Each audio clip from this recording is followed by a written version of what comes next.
اب معاملہ گڑبڑ ہو گیا، اب خیر خائی کا معاملہ، ماحول خراب ہے.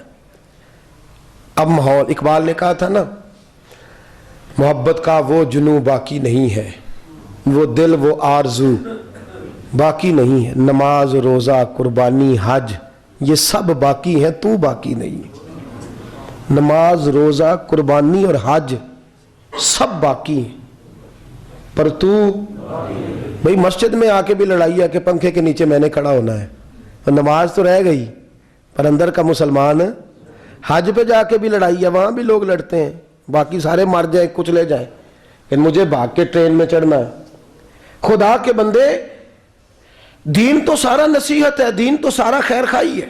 الدین النصیحہ، میرے کریم رسول نے فرمایا یہ سارا خیر خائی کا دین ہے. ہم پتہ کیا کرتے ہیں، ہم کبھی بھی قومی فائدہ نہیں سوچتے، ذاتی فائدہ سوچتے ہیں. ذاتی، ایک شخص سے ہمارا ذاتی اختلاف ہے لیکن ہم اس ذات کے اختلاف کو قوم کی سطح تک لے آئیں. ایک مولانا صاحب کے ساتھ لوگوں کا پیار ہے، لوگ جا کے ان سے دین کی بات پوچھتے ہیں، سنتے ہیں، مانتے ہیں. ہمارا ذاتی اختلاف ہے کہ وہ مولوی ہماری کیوں نہیں سنتا، ہم لوگوں کو اس کے خلاف بھڑکانا شروع کر دیتے ہیں. اختلاف کیا ہوتا ہے؟ ذاتی. ہاں یہ میں آپ کو دیانتداری سے بات، ہم اپنے ذاتی یہ نہیں دیکھتے کہ یہ وہاں نوجوان جائے گا، یہ آدمی وہاں جائے گا، اس کی دینی تربیت ہوگی. ہم اپنی ذات کا جھگڑا لے کے بیٹھ جاتے ہیں، جی مینوں ہس کے نہیں بولیا میرے نال، مینوں نے، او خدا کے بندے، ہو سکتا ہے بیچارہ گھر سے پریشان نکلا ہو سکتا ہے کسی آزمائش کا شکار ہو. اور یہ جھگڑا سب جگہ ہے. سیاستدانوں نے لوگوں کو ذاتیات کے جھگڑوں میں الجھایا ہے. نوجوان بکھر کے رہ گئے، پتہ ہی کون نہیں سچا کون ہے جھوٹا کون ہے. تاجروں نے الجھایا ہے، اس کا مال غلط ہے، اس کا غلط صحیح کی اتنی کھینچا تانی ہوئی ہے کہ نہ غلط کا پتہ ہے کہاں ہے، نہ صحیح کا پتہ ہے کہاں. اور یہ ناراض نہ ہوں تو یہ ماحول اب دیندار طبقے میں بھی آ گیا ہے. یہ ماحول دیندار، حضرت سلطان باؤ رحمت اللہ علیہ نے فرمایا، مذہباں دے دروازے اچے، راہ فقر دا موری ہو، عالم فاضل لنگن نہیں دیندے، جو لنگے ہے سو چوری ہو. اب یہاں بھی لوگ یہاں بھی دیکھتے ہیں کہ اس نے میری تعریف ہی نہیں کری، آئندہ سے اس کو جلسے میں نہیں بلانا، اس مولانا کو نہیں بلانا، یہ تو ہماری تعریف. اور بہت سارے ایسے لوگ ہیں، بہت سارے جگہ پہ میں گیا تو وہ کہنے لگے جناب ہمارے یہ لسٹ ہے لوگوں کی، ان کے آپ نے نام لینے ہیں تقریر میں. مجھے پرچی پر کارڈ کے پیچھے لکھ کے دیا نام لینے ہیں. تو میں نے کہا کیوں، میں کیوں نام لوں؟ کہنے لگے جی محفل کرا رہے ہیں. تو میں نے کہا کرا رہے ہیں تو جس رب رسول کے کرا رہے ہیں انہیں پتہ ہے کس کے لیے کرا رہے ہیں، جی آپ نام لیں. میں نے کہا میں تو کنجوس ہوں تعریف کے معاملے میں کنجوس ہوں، میں تو جس کی کرنی چاہیے اس کی بھی تھوڑی کرتا ہوں، تو ان کی تو کرنی بھی نہیں چاہیے، یاد رکھیں. اور بہت سارے لوگ آنا جانا چھوڑ گئے، کہنے لگے وہ پروٹوکول نہیں دیتے. تو ہم نے کہا بھائی سامنے لوڈ کی تخت ہزارے دی تے نالے غرض کی شہر ببول دے نال، اسی اپنی بال کے سیکنے ہاں، سانو کی لگے کسی اور دے نال. کوئی غرض نہیں، کوئی غرض نہیں، کوئی حاجت نہیں. ٹھیک ہے پروٹوکول دیں گے اس کو جس کا تعلق رسول پاک سے جڑا ہوا ہو صلی اللہ ہو، یہ کوئی ضرورت نہیں. تو یاد رکھیں ہم ذاتیات کے جھگڑے میں الجھے ہوئے. میری ہمارے ہاں ایک میرے پاس ایک معاملہ آیا، خطیب صاحب کا اور صدر صاحب کا جھگڑا تھا. مولانا مدرسہ بھی چلا رہے تھے، سب کچھ ہو رہا، جھگڑا ذاتی تھا. تو میں نے صدر سے ریکویسٹ کی، میں نے کہا تیرا ذات کا جھگڑا ہے اور تو اس شخص کو چھٹی کرائے گا نا تو بڑے ڈھیروں بچوں کا نقصان ہوگا، بڑے مسائل ہوگے، لیکن ہم ذات کا جھگڑا چھوڑنے کو تیار نہیں. بانی میری بات انہوں نے مولانا سے بھی میں نے کہا ایک چھوٹی سی بات ہے، آپ بھی وہ چھوڑ دیں، چلو آپ حق پہ ہی ہیں پھر بھی چھوڑ دیں، بات کو سلجھنے دیں. لیکن ہوتا ہے نا جی، پھر میں اتنا بعمل بھی نہیں تھا کہ میری بات ان پہ اثر کرتی. اللہ خیر فرمائے، ہم ذاتیات کا جھگڑا چھوڑنے کو تیار نہیں. ٹیچر حضرات اور ہر جگہ کے ٹیچر، مدرسے کا ہو یا سکول کا ہو، اللہ ماشاءاللہ بچوں کو ہم نے اپنے ساتھ سیٹ کرنا ہے. وہ ادارے سے بدگمان ہو جائے تو ہو جائے. ایک ٹیچر کچھ بچوں کو لے کے چلے گئے ایک جگہ پہ، ایک مدرسے سے 3-4 بچوں کو لے کے اڑے، ایسا ذہن بنایا کہ میرے ساتھ آ کے پڑھو. اب وہ جا کے کہاں پڑھیں گے دور علاقے میں، وہاں بچے بکھر گئے، نہ ادھر کے رہے نہ ادھر کے رہے. میں نے ان سے کہا، میں نے کہا کتنا ظلم ہوا. مدرسے کے محتمم کو چاہیے تھا وہ آپ کے ساتھ سلوک کر لیتا، آپ کو بھی چاہیے تھا پیار کرتے. جھگڑا آپ دونوں کا ذاتی تھا لیکن نقصان قومی ہوا ہے. وہ جو عالم بن رہے تھے وہ رہ گئے، جو حافظ بن رہے تھے وہ، نقصان کس کا ہوا ہے؟ بولیے ملت کا. نقصان کس کا ہوا؟ ملت اسلامیہ کا نقصان. ہماری جو ذات ہوتی ہے نا وہ اتنی آڑے آتی ہے کہ ملت کا ہم نقصان کرتے ہیں. ملت اسلامیہ کا نقصان. میرے دوستو سڑک بن رہی ہے, زمانہ گزرے گا نا. ایک ٹھیکیدار نے ذاتی فائدہ کیا ہے, نے سیمنٹ تھوڑا ڈالا ہے, وہ فائدہ کس کا ہے؟ صرف اس کا. اور وہاں کھڈا بنے گا, ایکسیڈنٹ ہوں گے, لوگ مریں گے, اس کو اس بات سے غرض ہے, اس کو ذات سے غرض. اللہ تبارک و تعالیٰ معاف کرے, ظلم کی حد یہ ہے. اقبال نے کہا جنہیں آتا نہیں دنیا میں کوئی فن تم ہو, ارے بیچ کھاتے ہیں جو بزرگوں کا کفن تم ہو. لوگ جعلی دوائیاں بیچنے لگے, فائدہ ایک شخص کا, لیکن اسے یہ نہیں پتا کہ میں زہر دے رہا ہوں اور کتنے لوگ اس زہر سے مر رہے. اس نے ذات بچائی ہے لیکن لوگوں کو اس نے تباہ کر دیا ہے. ذات نہ بچا, ذاتے اگر میرے محبوب کے صحابہ ذاتے بچاتے, تو امن سے جا کے طواف کعبہ کرتا ہے, تو امن سے جا کے مسجد نبی میں نماز پڑھتا ہے, وہ بھی ذات بچاتے, وہ بدر میں شہید ہوئے تو تیرے لیے امن کا پیغام دے گئے. لوگوں کو تو نام بھی یاد نہیں ہوں گے ان کے. وہ اگر ذاتیں بچاتے تو آج مکہ مدینہ آزاد, کفر سے چھٹکارا حاصل, وہ جانے دے گئے. وہ اگر ذات کا سوچتے, کہتے ہم نے یہاں رہنا ہے, کوئی ملی فائدہ نہیں ہم کرتے. ملی توجہ ہے آپ کی میری بات پہ؟ یہ ہمارے ہاں لوگ محفلیں کراتے ہیں نا, تو محفل پہ 2 لاکھ لگائیں گے, لیکن اسی کو کہا جائے نا کہ بھائی طلباء ہیں مدرسے کے, ان بیچاروں کے پاس کپڑے بھی نہیں موٹے, گرمی سردی کا لباس بھی نہیں, لیکن وہ جو 2 لاکھ ہے وہ ویڈیو میں آ رہا ہے نا, ایسے ایسے پیسے چھلک رہے ہیں. تو یہ جو مٹھی میں طالب علم کی خدمت ہوگی یہ ویڈیو میں تھوڑی آنی ہے. تو لہذا اس طرف توجہ, غلط جگہ پہ ہم نے ملی نقصان کیا ہے.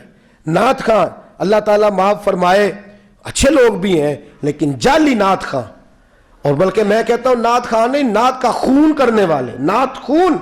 وہ آج امیر ہیں, پجاروں میں گھومتے ہیں, اور علامہ صاحب کی بیٹی کی شادیاں تو بیچارے بھیک مانگ رہے ہیں کہ مجھے کہیں سے 4 پیسے مل جائیں. یہ ملی نقصان کیا ہم نے. یہ لوگ پل گئے اور پورا مافیا بن گیا. ملکوں میں جاتے ہیں, دورے کرتے ہیں, سفر ہوتے ہیں, اس لیے کہ وہاں یہ سارے تماشے. یہی حال پیروں کا ہے. اللہ تبارک و تعالیٰ معاف کرے, مریدوں کی کھینچا تانی ہے, تربیت کا تو معاملہ ہی کوئی نہیں. ادھر نہ جانا, ادھر نہ آنا, فلان نہ کرنا, چکر چلایا ہوا ہے. دیندار طبقے کی مخالفت ہوتی ہے, کہتے ہیں مولویوں کے پاس نہ جانا, وہاں گئے تو تمہیں نماز پڑھا دیں گے, یہیں رہو, ہم تو ڈوبیں گے صنم, تم کو بھی لے ڈوبیں گے. تماشے لگ گئے. ذاتی لوگوں نے نفع کیا ہے اور ملی نقصان کیا ہے, اور یہی حال کھینچا تانی کا ہوا ہے. اس طرف آؤ, ادھر نہ جاؤ, اس بھاگم بھاگ میں لوگ پریشان ہیں. لاہور کے 2 بزرگ تھے, خواجہ بلاول قادری اور میاں میر قادری رحمت اللہ تعالی علیہ. دونوں بزرگ. اورنگزیب عالمگیر کا زمانہ. اورنگزیب گیا میاں میر کے پاس, کہنے لگا حضرت جی نذرانہ دینا ہے. فرمانے لگے میں یہ کام نہیں کرتا, مجھے نہیں حاجت. چلو بڑا خوش ہوا. کچھ دنوں کے بعد خواجہ بلاول سے ملاقات ہوئی, کہا حضور نذرانہ دینا, انہوں نے قبول کر لیا. اب بادشاہ ہوتے ہیں نا, یہ لوگ لڑاتے ہیں لوگوں کو آپس میں. اکثر میں نے دیکھا ہے یہ بڑا طبقہ جو ہوتا ہے چھوٹوں کو لڑاتا ہے اور حکومت کرتا ہے. ٹھیک بات کر رہا ہوں؟ توجہ ہے میری بات پر؟ میں نے کہا میرا کچھ گلا متاثر ہے, اللہ کرے کہ آپ لوگ میری بات کا جواب دینے لگ جائیں. آمین تو کہہ دیں. بڑا طبقہ لڑاتا ہے. تو وہ اورنگزیب عالمگیر نذرانہ دیا, حضرت میاں میر نے لیا نہیں, خواجہ بلاول نے لے لیا. تو جناب میاں میر سے ملاقات ہوئی. خواجہ بلاول سے پہلے کہنے لگا حضرت جی میاں میر نے تو نہیں لیے پیسے, آپ نے لے لیے. بابا جی چاہتے تو کہہ دیتے, وہ تیرا منہ رکھنے کو نہیں لیے, ویسے لے ہی لیتا ہے, تیری بارگاہ میں سمارٹ بننا چاہتا تھا تیرے سامنے, اس لیے نہیں لیے. انہوں نے کیا کہا, خواجہ بلاول رحمت اللہ علیہ سے کہنے لگے انہوں نے نذرانہ نہیں لیا, آپ نے لے لیا ہے. تو فرمانے لگے اس نے ساری دنیا داری چھوڑ دی ہے, میں ابھی تھوڑی تھوڑی کرتا ہوں. اس نے ساری دنیا داری چھوڑ دی ہے, میں ابھی تھوڑی تھوڑی. اس سے مال کی محبت دور ہے, وہ فقیری کے اعلیٰ مزاج میں آر پہ فائدہ ہے, تو میں ابھی تھوڑی تھوڑی کرتا ہوں. میرا ابھی دل کرتا ہے کبھی کبھی گوشت کھانے کو, اس لیے میں نذرانہ وہ نہیں لیتا. بادشاہ بڑا حیران ہوا. کچھ دنوں کے بعد حضرت میاں میر سے ملاقات ہو گئی. تو میاں میر سے کہنے لگا حضور ایک سوال پوچھنا تھا. وہ کیا؟ کہا جناب آپ نے نذرانہ نہیں لیا لیکن خواجہ بلاول نے لے لیا ہے. وہ چاہتے تو کہہ دیتے وہ دنیا دار پیر ہے, وہ لے ہی لیتا ہے, میں نہیں لیتا. کہا آپ نے نہیں لیا, خواجہ بلاول نے لے لیا. تو وہ کہنے لگے وہ فقیری کا سمندر ہے اور میں چھوٹی سی ندی ہوں. وہ فقیری کا, میں چھوٹی سی ہر مشکل دی کنجی یارو ہاتھ مرداں دے آئی اے مرد نظر کرے جس ویلے مشکل رہے نہ کائی کہا وہ سمندر ہے میں ندی ہوں ندی میں تھوڑی سی مٹی ڈلے تو نظر آتی ہے سمندر میں ڈال جائے تو نظر نہیں آتی کہنے لگے وہ سمندر ہے تھوڑے بہت پیسے مل بھی جائیں تو اس کو فرق نہیں پڑتا میں ذرا ندی ہوں میں پریشان ہو جاتا ہوں اس لیے میں اور پھر اگلے جملے کہنے لگے میں ذات کا آدمی ہوں وہ ملت کا آدمی ہے کیا مطلب کہنے لگے میں یہاں حجرے میں مست رہتا ہوں وہ تبلیغ کرتا ہے اس نے مدرسہ قائم کیا ہے اس کے پاس طلباء ہے مہمان ہے وہ لوگوں کو کھلاتا پلاتا ہے مہمان نوازی کرتا ہے اس کو ضرورت رہتی ہے کیا دیا تھا کہ حضرت جی 500 اشرفیاں کہنے لگے تھوڑے دیے آج کے بعد خواجہ بلاول سے ملاقات ہو تو بادشاہ زیادہ دینا اور اگلے بات کہنے لگے تو ایک فقیر کو لگائے گا تو اس کو ذاتی طور پہ فائدہ ہوگا مجھے دے گا تو ذاتی طور پہ خواجہ بلاول کی خدمت کرے گا تو دین کے ادارے بنیں گے ملت اسلامیہ کا نفع ہوگا وہاں سے دین کے نوکر بنیں گے فرمایا باقی کام چھوڑ دے قومی فائدہ کر اس شخص کو بے نیاز کر دے بادشاہ کہتا ہے میری آنکھوں میں آنسو آ گئے میاں میر کہنے لگے تو رو کیوں رہا ہے میں نے کہا سمجھ آ گئی ہے کہ محمد عربی کے غلاموں کا یہی انداز ہوا کرتا ہے صلی اللہ رسول اللہ کے نوکروں کا انداز یہی ہوتا ہے یہی طور طریقے ان کی سوچ ذاتی ملی سوچ یہاں نوکریاں مرید کرتے رہتے ہیں سجادگیاں بیٹے لیتے رہتے ہیں سوچ ذاتی ہے نا ہماری ذاتی سوچ ہے ایک پیر صاحب میرے دوست تھے ان کا انتقال ہو گیا تو مجھے بلایا گیا سجادہ نشینی کے لیے جو بزم سجی مجھے بھی کہا گیا دستار میں آپ نے شریک ہونا ہے تو میں نے کہا نہیں میں نہیں مانوں گا اس کو دستار محبت کا سلسلہ تھا میری وہاں بات سنی جاتی تھی تو میں نے کر لی ہر جگہ تو سنی بھی نہیں نہ جاتی نہ ہم کر سکتے ہیں تو میں نے کہا جناب میں نہیں باندھتا کہا وجہ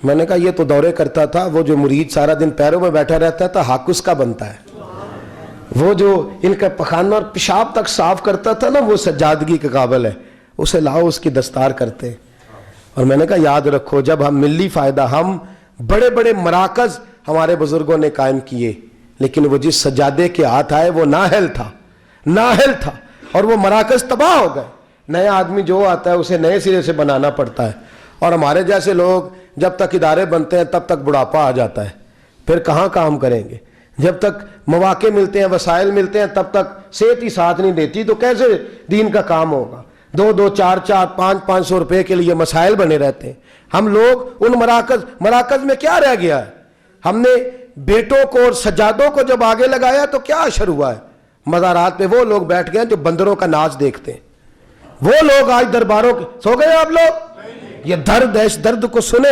خوگر حمد سے تھوڑا سا گلا بھی سن لے آج بڑے بڑے آستانوں پہ شیر پالنے والے کتے رکھنے والے بیٹھے ہیں اس لیے کہ ہم نے سوچ کبھی بھی ملی حضرت ابو بکر صدیق سب بولیے جو ابھی تک نہیں بولے وہ بھی کہیے رضی اللہ تعالی کیا خوبصورت میرے محبوب کے صحابہ ہیں وقت وصال آیا ہے اپنا بیٹا سیانا ہے سمجھدار ہے حضرت محمد بن ابو بکر پڑھے لکھے دیانتدار نیک صحابی رسول ہیں لوگ حضرت ابو بکر صدیق کے پاس آئے کہنے لگے خلیفہ کون بنے گا آپ کے پاس کہا میرے بعد خطاب کا بیٹا عمر بنے گا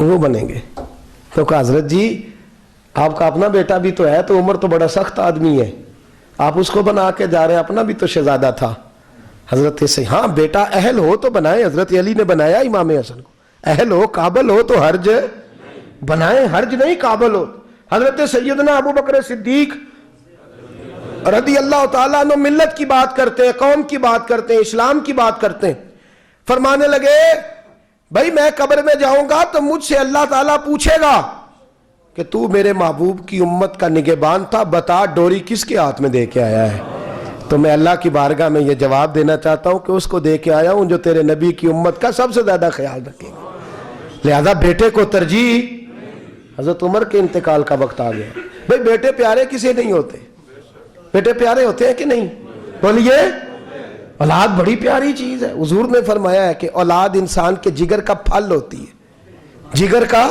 میری طرف دیکھیے اولاد جگر کا پھل ہوتی ہے جگر کا اولاد کسے نہیں پیارے ہوتے حضرت عمر کے بیٹے عبداللہ ابن عمر رضی اللہ تعالی جن کے بارے میں میرے نبی پاک نے فرمایا رجل صالح یہ بڑا صالح مرد ہے